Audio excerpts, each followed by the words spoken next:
Oui, alors j'ai des petites précisions à vous apporter et puis vous poser aussi quelque part des questions. Moi j'ai enquêté sur les réseaux qui sont très proches des services de renseignement, ceux de l'OTAN,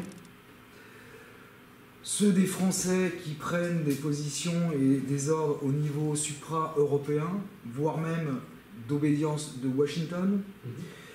On a, au travers de tout ce qui s'est passé au niveau des printemps arabes, un background d'informations qui nous révèle une autre vérité, qui est celle d'une grosse manipulation de la part, alors je vais mettre entre guillemets parce que ce n'est pas que, il y a une composante franc-maçonne, une composante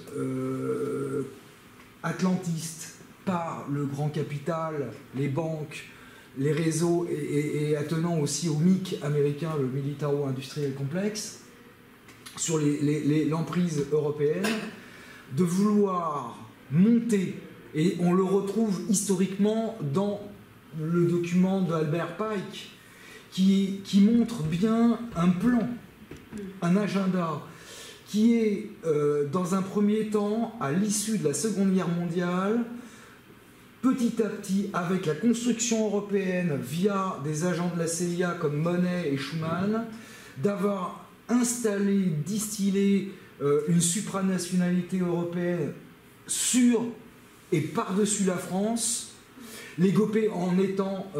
alors les GOPÉ, pour ceux qui ne savent pas, c'est les grandes orientations de politique économique, mais pas que, puisque les infrastructures, le découpage de notre territoire est voulu par Washington au travers des instances européennes, qui est un découpage qui est à but final de supprimer l'État français, donc la destruction purément de l'État et ce que fait historique la France, au profit d'un morcellement européen par des Länder à l'allemande, hein, on va dire ça comme ça, calé aussi sur les États américains, puisque c'est le pendant.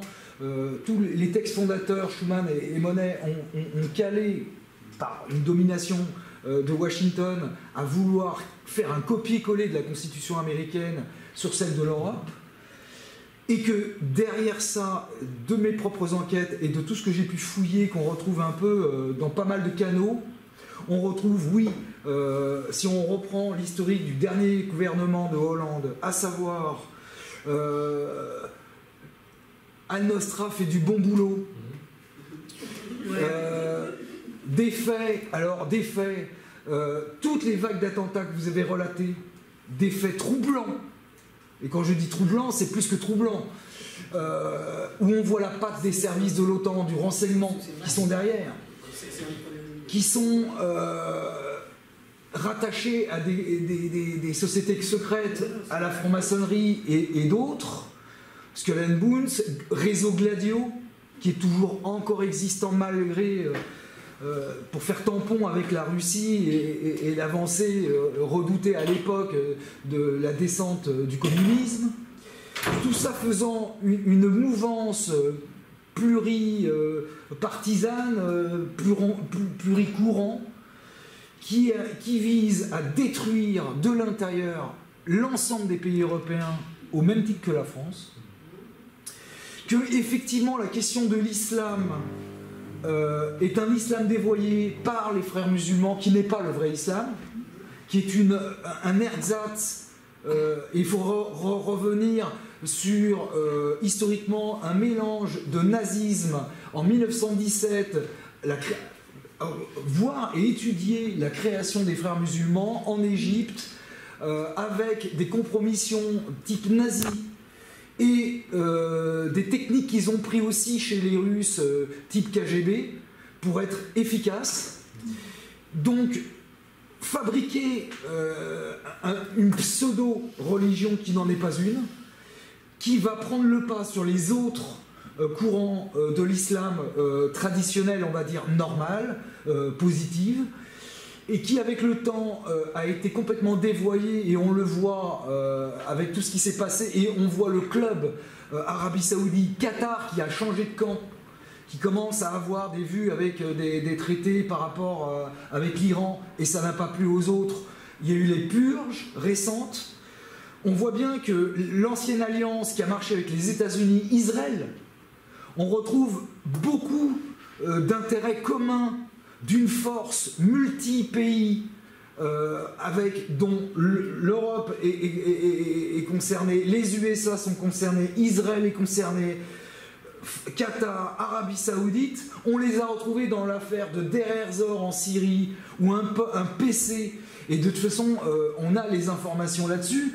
On avait les moyens de la DGSE sur le terrain, à la fois pour l'affaire libyenne qui a été orchestrée Washington et la DGSE, qu'on a aussi fait un main basse sur les lingots d'or de la Libye, ce qui a été aussi fait au niveau Syrie, qu'on retrouve que l'État islamique est une fabrication. Récemment sur France 2, j'ai vu un documentaire exceptionnel où on a vu des caves entières d'armement tout neuf, américains, israéliens, anglais, et des beaux missiles Milan qu'on ne peut pas acheter sur le marché noir, missiles Milan français. Il faut être au plus haut niveau de l'État pour les avoir. Comment EI, État islamique, Daesh, a pu avoir de tels équipements? On sait que l'affaire Deir ez-Zor, il y avait, alors pour ceux qui ne la connaissent pas, il y avait une colonne de blindés de Bachar el-Assad qui était en train de rattraper une colonne de Daesh. À un moment donné, il y a un espèce de viaduc. Les informations, Daesh ayant tous les moyens de télécommunication en rapport avec les forces spéciales américaines, DGS britanniques et d'autres pays concernés, Qatari, Arabie Saoudite, israélienne. Il faut savoir que quelqu'un, un Daesh, un combattant Daesh qui se prend une balle dans la cuisse, était réparé dans les hôpitaux d'Israël, Tel Aviv et Jérusalem. Il faut les caisses d'armes. J'ai vu des lettres hébraïques sur les caisses de munitions de Daesh. On a vu les photos. J'ai remonté à la source. Il y a beaucoup de sources qui recoupent toutes ces informations. Aujourd'hui, on peut faire une étendue du background de ce que ça raconte. Et ce que ça raconte, c'est que c'est un pilotage des institutions secrètes, des États, d'une coalition pan-européenne, atlantiste, de vouloir casser l'ancien monde, de détruire les États-nations au profit d'une mondialisation où tout serait mélangé à la sauce Coca-Cola, Pizza Hut et compagnie. Et qu'il faut détruire toutes les cultures en les faisant entrechoquer. Il faut aussi, le maître mot, c'est de descendre le niveau de la population pour la réduire au niveau mondial. Le premier plan est de faire combattre l'Israël, les Israéliens contre les musulmans. Mais ça va aussi se retourner aussi contre les chrétiens, puisqu'on veut en fait niquer les trois. Le plan à eux, c'est de tout détruire. Et de fabriquer une religion pseudo-machin avec les trois. J'ai vu des réunions œcuméniques très secrètes au niveau du Vatican avec toutes les autres religions. Ils se retrouvent en secret et ils sont en train de monter dans notre dos une espèce d'amalgame religieux de trois religions en une.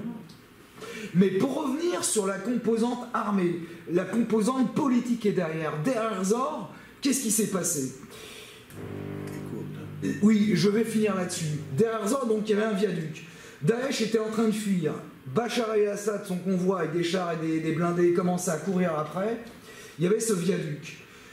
Il y a eu un ordre envoyé par un PC où il y avait des Français. Il y a 14 Français sont morts. Parmi des officiers de la DGSE, des Britanniques, il y avait des Danois, il n'y avait pas d'Allemands, il y avait des Israéliens, il y avait des Qatariens, des Arabie Saoudite. Tout ça était dans un PC avec des moyens satellitaires, de télécommunications de dernière génération, armement, communication, plan sur carte. On avait toutes les positions de Bachar el-Assad. Ordre a été d'envoyer 3 missiles Tomahawk américains pour détruire le viaduc pour que les chars s'arrêtent. Plus de viaduc, on ne passe pas. On a sauvé Daesh. Poutine, enragé, a proposé une frappe de retour, a tapé. Il connaissait l'existence et la position d'un PC qui était un peu, pas très profondément enterré, mais il était souterrain, il y avait plusieurs niveaux. Il a envoyé l'équivalent des Tomahawk russes dessus. Et il a tout éclaté, et c'est la première fois, et pourtant je suis un ancien militaire, j'ai applaudi des deux mains, même s'il y avait des militaires français de la DGSE. Pour moi, c'est pas vraiment l'armée. DGSE, c'est plus les combines, c'est de la combinatoire, c'est pas honnête, c'est pas, on voit pas l'équipement, il n'y a pas les galons, il n'y a rien, c'est des officiers du renseignement. J'ai fait partie en tant que militaire dans le renseignement, mais d'origine électronique. J'étais en guerre électronique, j'ai été habilité pendant 4 ans en secret défense. Là, on en est là. Voilà le constat que je fais. Et c'est en rapport avec des sociétés secrètes. Et essentiellement d'obédience franc-maçonne, Skull and Bones et compagnie. Voilà, c'était pour vous faire le topo grosso modo de ce que j'ai compris. Bon. Alors, monsieur général, que pensez-vous de cela? Avez-vous vous-même entendu des informations? Et je voulais faire une petite parenthèse, on a des preuves que tous les attentats de France, comme Belgique, Allemagne, Angleterre, Espagne et tout ça, on a encore la même patte. On a une caserne près de Béziers, une caserne militaire, alors je ne la connaissais pas, d'obédience OTAN sur la logistique, donc satellitaire, moyens de télécommunication et compagnie. Ils étaient en train de fomenter un faux attentat. Il y a 3 chasseurs qui surprennent dans une petite grotte, un peu une espèce de truc à flanc de montagne, des caisses de munitions, des drapeaux de Daesh, beaucoup de journaux arabophones. Les trois gardes de chasse, enfin les 3 chasseurs ont appelé tout de suite la gendarmerie. Constat, tout de suite il y a un général qui est venu de la caserne OTAN pour dire non, vous inquiétez pas, on est en train de préparer un exercice. Sauf que il y a des règles. Le département, le conseil régional, tout est hiérarchique. 6 mois à l'avance, c'est acté. Là, c'était en plus grand secret. Il y a des procédures. On ne peut pas faire et fabriquer un exercice sur un territoire de la France, à l'extérieur de zones militaires, sans prévenir la population et sans prévenir les autorités locales, et départementales et régionales. Or là, on était bel et bien sur la construction d'un plan Koulibaly, les menottes hyper cachères, censurées sur France 2, coupées juste avant sur TF1. Il a fallu avoir la complaisance d'une chaîne britannique qui passait le reportage en Algérie. On a eu le vrai brut des images tournées de France 2, sans coupure, sans flou. Il est attaché, les flics sont à l'extérieur, le raid et les gendarmes sont dehors. On est en pleine prise d'otage. Comment se fait-il qu'il est déjà menotté et assassiné? Le forcené armé a été immédiatement stoppé par des dizaines de coups de feu.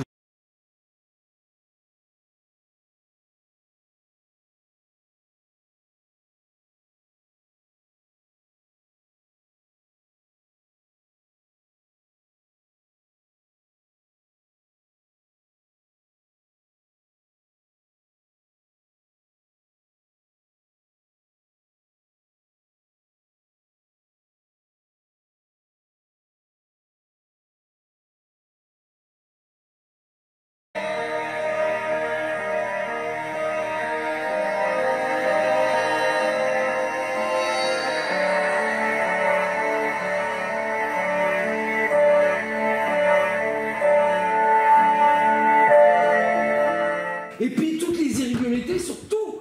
Et pourquoi il y a toujours un exercice préparatoire la veille ou le jour même? En Angleterre, en Allemagne, il y a toujours eu des exercices portant sur le même type de ce qui va arriver dans quelques heures après. Comme si c'était pour avaliser, on dirait qu'il y a un pacte satanique derrière. Enfin, bref. Voilà, je pense que j'ai fait une synthèse. Voilà. Merci.